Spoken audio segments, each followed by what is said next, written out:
ரதி அக்கா அடுப்படியில் இன்றைக்கி வீக்கெண்ட் சாம்பார் சாதம் செய்வோம். அக்கா வாங்க எப்படி செய்கிறேன்னு பாருங்கள். வீக்கெண்டில் மீறுற காய் என்ன காய் மீறுதோ அதை வச்சு அக்கா சாம்பார் சாதம் செஞ்சுருவேன். இது இந்த கிளாஸ்க்கு ஒரு தலை தட்டு அப்படியே தட்டி ஒரு கிளாஸ் ஃபுல்லாக அரிசி எடுத்துருக்கிறேன் அக்கா. 1/2 கிளாஸு பாசி பருப்பு, 1/2 கிளாஸ் துவரம்பருப்பு. இதை அப்படியே போட்டு நம்ம குக்கரில் நல்லா வாஷ் பண்ணி குக்கரில் சேர்த்துடலாம். இப்போது 2 பருப்பும் அரிசியும் சேர்த்து நல்லா அக்கா வாஷ் பண்ணி எடுத்துகிட்டு வந்துட்டேன்.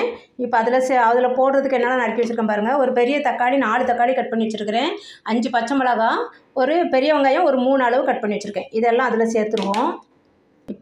இப்போ பருப்பு சாதத்தில் போட காய் என்ன காய் அக்கா நறுக்கி வச்சுருக்கேன் பாருங்கள். ஒரே ஒரு முருங்கைக்காய், கொஞ்சோண்டு கொத்தவரக்காய் அரைஞ்சி, அது ஒரே ஒரு கேரட்டு, கொஞ்சம் சின்ன வெங்காயம், இது சவுச்சவு ஒரு சின்ன சவுச்சவு தான் தோல் சீடி. இது எல்லாத்தையும் அது கூட சேர்த்துக்கலாம். இப்போது பருப்பில் வெங்காயம் தக்காளி காயெல்லாம் போட்டாச்சு. கொஞ்சோண்டு பெருங்காயம் போடுவோம் திட்டமாக. ஒரு 1/4 ஸ்பூன் போட்டிருப்பேன் அக்கா. ஒரு 3-4 பல் பூண்டு பொடியாக நறுக்கி வச்சது அக்கா போடுறேன். இது தனியா தூள் ஒரு 1/2 ஸ்பூனு, மஞ்சத்தூள் ஒரு 1/4 ஸ்பூன். நம்மளுக்கு இதுக்கு 1 ஸ்பூன் ஃபுல்லாக பெரிய ஸ்பூன் ஃபுல்லாக கல் உப்பு எடுத்துருக்கிறேன் அக்கா. இது 1 ஸ்பூன் ஃபுல்லாக மிளகாத்தூள், தனி மிளகாத்தூள்.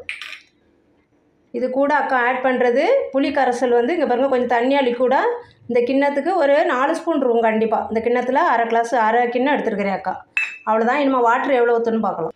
இப்போ இந்த பருப்பு சாதத்துக்கு வாட்டர் அளவு எப்படின்னா, இந்த கிளாஸில் நம்மளுக்கு பருப்பும் அரிசியும் 2 கிளாஸ் ஃபுல்லாக எடுத்தோமா. இப்போ அக்கா இதுக்கு 2க்கு 4 தான் தண்ணி அக்கா 5 வைப்பேன். ஏன்னா கொஞ்சம் நல்லா குளோவியாக பருப்பும் நல்லா வேகும். இப்போ 5 கிளாஸ் அக்கா வாட்டர் எடுத்துருக்கிறேன். அதை உள்ளே ஊற்றி நல்லா கலந்து குக்கரை அடுப்பில் வைக்க வேண்டியதான். இப்போ எல்லா வாட்டரும் ஊற்றிட்டேன். எல்லாத்தையும் அப்படி நல்லா கலந்து விட்டுட்டு தூக்கி நம்ம அடுப்பில் குக்கர் வச்சுட்டு மீடியம் ஃப்ளேமில் வைக்கலாம். இப்போ குக்கரை மூடியாச்சு, விசில் போட்டாச்சு. அக்கா மீடியம் ஃப்ளேமுக்கு கீழே கொஞ்சம் சிம்மில் தான் வச்சுருக்கிறேன். சிம்மிலே வச்சுருவேன். கரெக்டாக 50 மினிட் கழித்து ஓப்பன் பண்ணி பார்த்தா நல்லா வெந்திருக்கும்ப்பா. இப்போ வேகட்டும். இப்போது வீக்கெண்டு பருப்பு சாதம் ரெடி ஆயிடுச்சு. நீங்கள் விசில் வைக்கணுன்னா சிம்மில் வச்சுட்டு 4 விசில் வைங்கப்பா. நல்லா அந்த தண்ணி பாருங்கள் அக்கா 1க்கு 2, 2க்கு 4 தண்ணிக்கு பதிலாக அக்கா 5 வச்சேன். நல்லா கரெக்டாக க்ளோவியாக இருக்குது பாருங்கள். அவ்வளோதான். இனிமேல் நம்ம தாளிச்சிடலாம். அக்கா இப்போ ஒரு வடை சட்டியில் ஒரு குழிக்கண்டு ஆயில் ஊற்றிருக்கேன். ஒரு 1/2 ஸ்பூன் கடுகு, 1/2 ஸ்பூன் உளுத்தம்பருப்பு போட்டுப்போம். கடுகு பொடியட்டும்.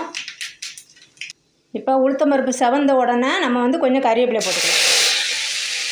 அதுக்கப்புறம் தான் அக்கா காஞ்ச மிளகா போடுவேன். அப்போ தான் மிளகா வத்தல் நிறம் மாறாமல் நல்லா கொஞ்சம் கருகாமல் கிடைக்கும் அந்த கலரில். இப்போ நம்ம 1/2 ஸ்பூன் ஜீரகம் போட்டுக்கலாம். ஒரு 4-5 காஞ்ச மிளகா போட்டிருக்கிறேன் மொத்தத்துக்கு. 1/2 ஸ்பூன் ஜீரகத்தை போட்டு இப்போ உடனே ஆஃப் பண்ணிடலாம். இல்லைன்னா ஜீரகம் கரிஞ்சிடும். இப்போ தாளிசம் தூக்கி ரைஸில் ஊற்றிக்கலாம். இப்போ தாளிசம் எல்லாம் ரைஸில் ஊற்றிட்டேன்க்கா. இது நல்லா கிளறி நீங்கள் சால்ட்டு இப்போ பார்த்துக்கலாம். பார்த்துட்டு உங்களுக்கு தேவைன்னா கொஞ்சமாக சால்ட்டு கலந்துக்கலாம். தேவைப்படாது, கரெக்டாக இருக்குது அக்காவுக்கு. இது நல்லா கலந்துப்போம். இப்போ கொஞ்சமாக மல்லி இலையும் கலந்து நல்லா கலந்து விட்டுக்கலாம். இப்போது வீக்கெண்ட் பருப்பு சாதம் குயிக்காக ரெடி ஆயிடுச்சு. நம்ம சர்வ் பண்ணிவிட்டு சாப்பிட வேண்டியதான். சுட சுட ரொம்ப டேஸ்டியாக இருக்கும்பா அந்த பருப்பு சாதம். செஞ்சு பாருங்கள். இதுக்கு நேமே வீக்கெண்டு பருப்பு சாதம் தான் எங்கள் வீட்டில். ஏன்னா வீக்கெண்டில் கிடைக்கிற காயை வச்சுட்டு மீதி இருக்கிற காயை அக்கா இப்படி பண்ணிடுவேன். ரொம்ப ரொம்ப ரொம்ப ரொம்ப டேஸ்டியாக இருக்கும். இதை பண்ணி பார்த்துட்டு எப்படி இருக்குன்னு சொல்லுங்கள் அக்காவுக்கு. ரதி அக்கா சேனலுக்கு சப்ஸ்கிரைப் பண்ணுங்கள். கொஞ்சோண்டு மல்லி இலை தூவிக்கலாம். செஞ்சு பார்த்துட்டு அக்காவுக்கு எப்படி இருக்குன்னு சொல்லுங்கள். தேங்க்யூ.